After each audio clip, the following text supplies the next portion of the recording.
घर बैठे EWS certificate कैसे अप्लाई करते हैं से लेकर के डाउनलोड कैसे करते हैं और क्या क्या इसका प्रक्रिया होता है पूरा बनने से लेकर के एप्लीकेशन फॉर्म क्यों रिजेक्ट होता है, इस कंप्लीट वीडियो में आज इसी टॉपिक पर पूरा चर्चा करने वाला हूं। सो इस वीडियो में अंत तक बने रहेगा, सारा इन्फॉर्मेशन बहुत ही महत्वपूर्ण है। इस वीडियो को थोड़ा सा स्किप ना कीजिएगा। तो आइए बंदे की वीडियो करते स्टार्ट। उससे पहले छोटा सा रिक्वेस्ट है, अगर आप चैनल पर नए हैं तो चैनल को सब्सक्राइब कर दीजिएगा। वीडियो अंत में अच्छा लगे तो लाइक करके प्यार से कमेंट जरूर कीजिएगा। चलिए सीधा चलते हैं स्क्रीन रिकॉर्डिंग पे। यहाँ से बगल में स्क्रीन रिकॉर्डिंग ऑन कर दिया हूँ। ईडब्ल्यूएस अप्लाई करने के लिए आपको 2 डॉक्यूमेंट को इन हैंड रखना होगा, जिसमें कि आपका पासपोर्ट साइज फ़ोटो हो गया, जिसमें कि 100 अभी प्रमाणित होना चाहिए। मैं बगल में डेमो फोटो दिखा दे रहा हूँ, आप समझ लीजिएगा। और एक आधार कार्ड या फिर कोई भी पहचान पत्र होना चाहिए जो कि डबल साइडेड, जिसमें आपका एड्रेस भी हो और आपका आधार नंबर सारा क्लियर विजिबिलिटी के साथ में 200 KB से नीचे रखना है। और फोटो को 50 KB के अप्रोक्स रखना है अपलोड करने के लिए। सिंपली गूगल पे जाएंगे और यहाँ पे RTPS सर्च कर लेंगे। RTPS सर्च करने के बाद यहाँ पे जो फर्स्ट लिंक आएगा उस पर क्लिक कर लीजिएगा।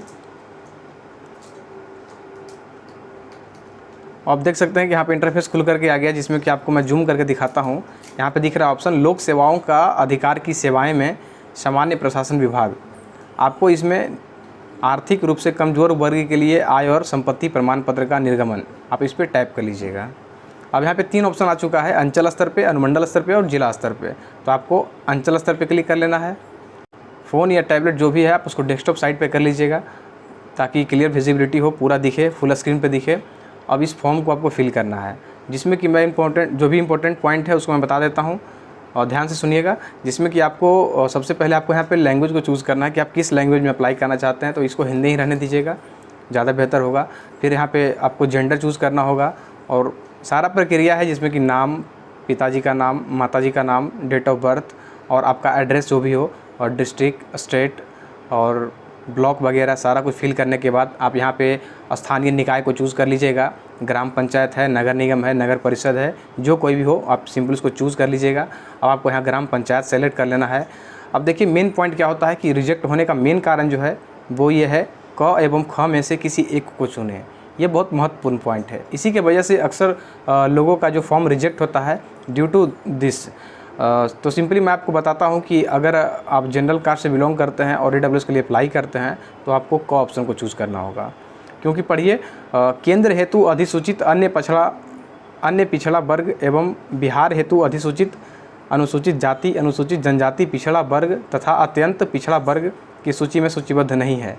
ठीक है। और ऑप्शन ख कह रहा है कि बिहार हेतु अधिसूचित अनुसूचित जाति, अनुसूचित जनजाति की सूची में सूचीबद्ध नहीं है, जबकि पिछड़ा वर्ग एवं अत्यंत पिछड़ा वर्ग की सूची में सूचीबद्ध है, परंतु केंद्र सरकार द्वारा बिहार हेतु OBC की सूची के तहत सूचीबद्ध नहीं है।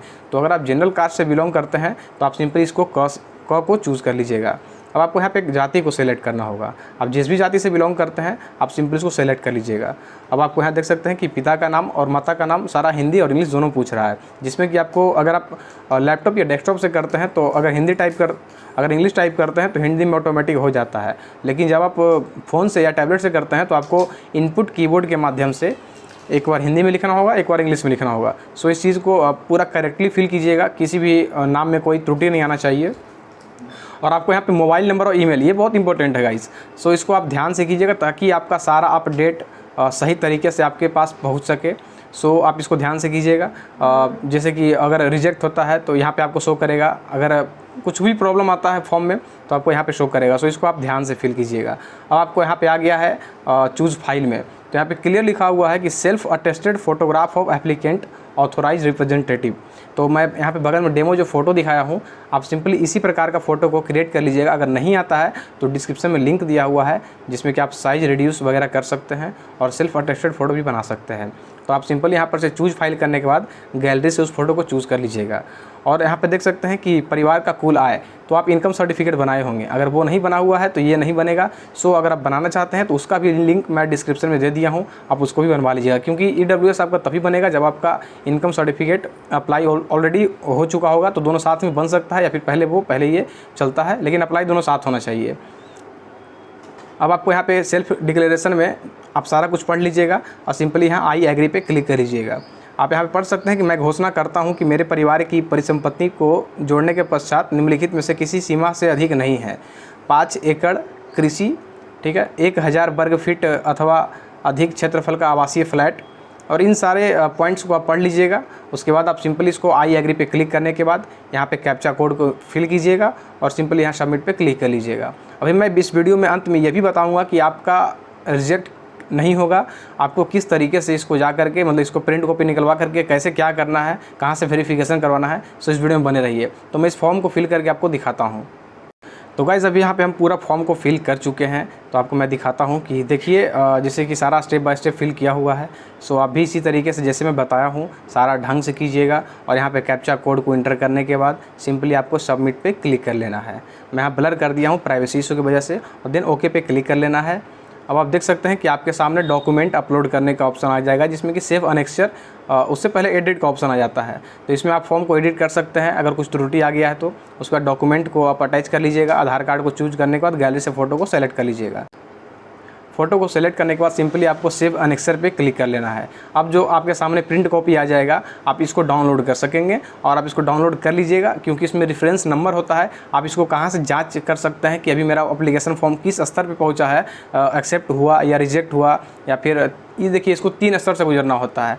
आपको राजस्व कर्मचारी जो होता है वेरिफिकेशन करता है, देन RTPS काउंटर पे फाइनल इसको बना दिया जाता है, और आपके मोबाइल या फिर ईमेल पे जो भी आता है मैसेज वगैरह वहीं से RTPS काउंटर से आता है। सो आप यहाँ इसको डाउनलोड कर लीजिएगा, और इसको अगर आप चाहते हैं कि घर बैठे आ जाए तो देखिए घर बैठे आ जाता है, लेकिन बहुत कम चांसेस होता है क्योंकि इसमें रिजेक्शन का बहुत ज़्यादा चांस होता है।